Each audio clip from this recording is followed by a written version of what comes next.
In Madrid, when you order breakfast, the waitress will bring you tostada con tomate, which is grilled toast with a sort of tomato spread across it, and olive oil. When you ask for coffee, she brings you a café con leche, which is coffee with milk in this little glass. And that was the first Spanish I learned when I arrived. Tostada con tomate and café con leche. At first it seemed like a strange thing to have for breakfast, but Miguel said you'll get used to it. He said you can eat breakfast in the cafe every morning and watch the girls. And I did.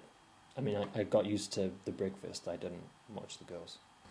The company kept a room for visitors in this old brick hotel. It used to be the industrial district, and it was a big place, echoey.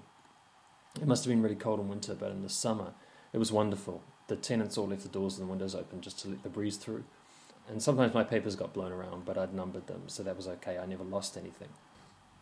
It was during the siesta that I first saw her.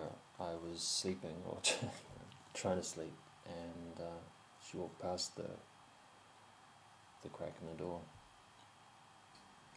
She had a lot of visitors. I'd hear them come up and see them when they walk past, all kinds of people, a lot of men, which is not so unusual for a Latin country.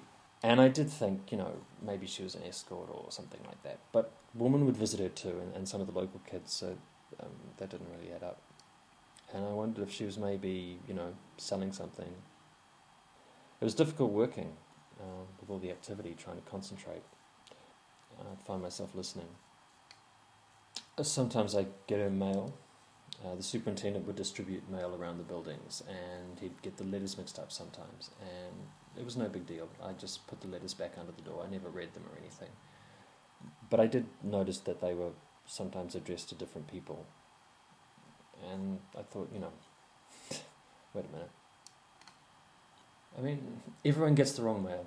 It's no big deal. But all the different names and letters, they were all women's names, and she never gave them back to the superintendent. I know, because I asked him. And I thought, what if she's just throwing out the letters and not passing them on? You can't just keep people's mail. There's a law against it. Miguel said maybe she just returned them herself, but I don't think she did. He wanted to know how the research was going. I said, yeah, it's going fine. So it was night, and I'd been drinking. I'd written down some Spanish phrases and practiced them in front of the mirror. I didn't want to make a mistake in front of it. She wouldn't open the door when I knocked. I guess I was being loud, but that was weird. And eventually she did, and there's someone there, and that was fine. But I mean, it was really the wrong time. And I said, I'm sorry, in English, of course. I forgot what I was going to say, and I just said I wanted to ask about the mail. I was just thinking about just what's your name, And but she didn't want to say, and she was saying something, and I didn't get it, and. Yeah. I worked with the door shut for a couple of days. I didn't care about the heat. And Miguel was really pleased because he said the company was worried, and I said that was ridiculous. The whole situation was just ridiculous. And I thought I should go and apologise. So I went a couple of days later. I just knocked on her door, but she was gone. The last time I saw her was through a crack in the door. And the first time I saw her, I was half asleep. I was thinking about her all the time, but I didn't know her name. I didn't even know what she looked like. I'd stopped working, really, and the deadlines came and went.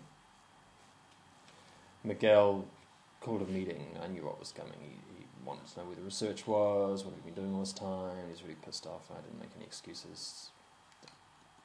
What was I going to say? I don't like the food in France as much as I like the food in Spain, but the breakfasts are very good. They make the croissants here much lighter. They're not greasy, and the coffee is lighter, so you can drink it black. And I think it's better.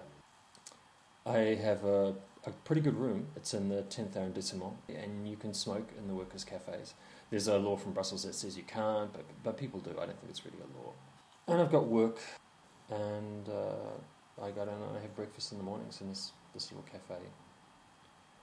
And there was this woman there with her friend. Her friend's son was there, a little boy, and the little boy was sort of very close with her. And I thought maybe, she was an aunt or something, but she didn't act like that. She was a little bit cool with him, a little remote. But she wasn't ignoring him either. She was just there. And I was just looking at her, and I just thought, I mean, there was no way that it could have been her, logically. And I've been up late and drinking, and I'm really not very good before I've had breakfast.